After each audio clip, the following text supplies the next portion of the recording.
जय श्री राम दोस्तों, मैं हूँ शशि। जय श्री राम, मैं हूँ आलोक। श्लोक नंबर 7 करेंगे, अध्याय 7 का। मत्तः परतरम नान्यत् किंचिदस्ति धनंजय मयि सर्वमिदं प्रोतं सूत्रे मणिगणा इव। हे धनंजय, मुझसे भिन्न दूसरा कोई भी परम कारण नहीं है। यह संपूर्ण जगत सूत्र के मणियों के सदृश मुझ में गुथा हुआ है।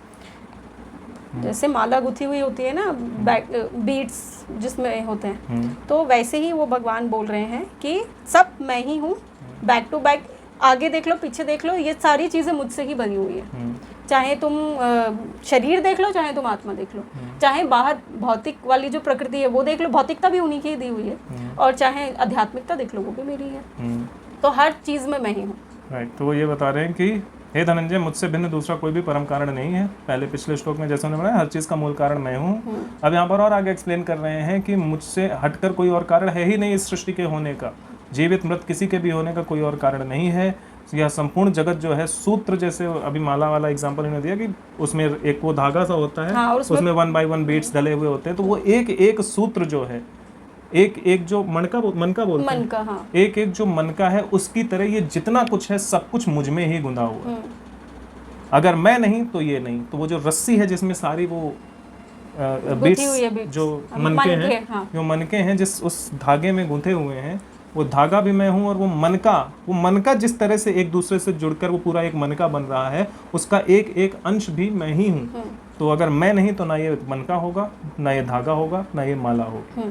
वो यहाँ पर उन्होंने एक्सप्लेन किया हुआ है कि जैसे एक माला होती है, रुद्राक्ष हो या कोई और माला हो, उस माला को जैसे बने रहने के लिए जो चीज़ें ज़रूरत होती है, जिस तरह से माला में एक सारे बीट्स जो हैं एक दूसरे में करके उस माला में गुंधे हुए होते हैं, उसी तरह से मैं वो माला हूँ जिसमें तुम सारे के सारे गुंधे हुए हो। मेरे बिना तुम नहीं हो।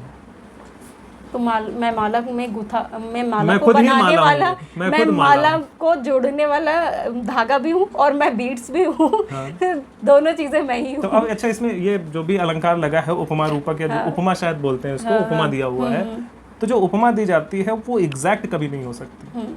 जब आप बोलते हो कि मैं माला हूँ, तो जो अनपढ़ साइंटिस्ट होगा आज के ज़माने का, वो बोलेगा कि मतलब माला है वो, लेकिन माला तो तभी है जब वो बीट्स और धागा है।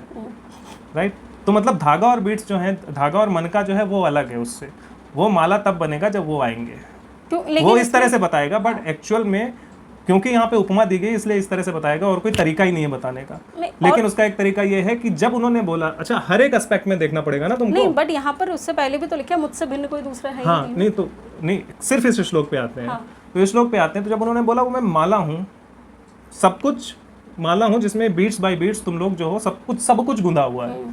तो जब हम माले पे आए तो सिर्फ उस माले की बात नहीं हो रही थी, या उस हार की बात नहीं हो रही थी, सबकी बात हो रही थी। तो वो जो एक मनका है ना, वो मनका जैसे गुंधा हुआ है उसको भी एक माला मान के चलो। वो जो धागा है उसको भी, वो धागा जो बना हुआ है वो धागा भी इसलिए बना हुआ है क्योंकि मैं हूँ, वो मनका इसलिए है क्योंकि मैं हूँ। तो जितनी भी चीज़ें हैं यहाँ वहाँ छोटी मोटी, अब मनके को आप धागा नहीं, माला नहीं बोल सकते, लेकिन वो एग्जाम्पल उस मनके के लिए भी है। लेकिन उसके बगैर वो माला होना भी तो असंभव है ना। हाँ, माला होना असंभव है, लेकिन वो उस मनके के लिए भी एग्जाम्पल है कि ये मनका है जो, इसको एक माला समझ लो, एक मनका है इसको माला समझ लो। अब ये माला कैसे बना, इसमें डॉट डॉट डॉट छोटे छोटे कण होके ये पूरा इतना बड़ा माला मनका बना। तो वो जो छोटे छोटे डॉट हैं वो सब कुछ मैं ही हूँ। और जब वो मिलने के बाद ये एक बना तब भी मैं हूँ। फिर जब ये धागे में जुड़ने के बाद एक माला बना वो भी मैं हूँ।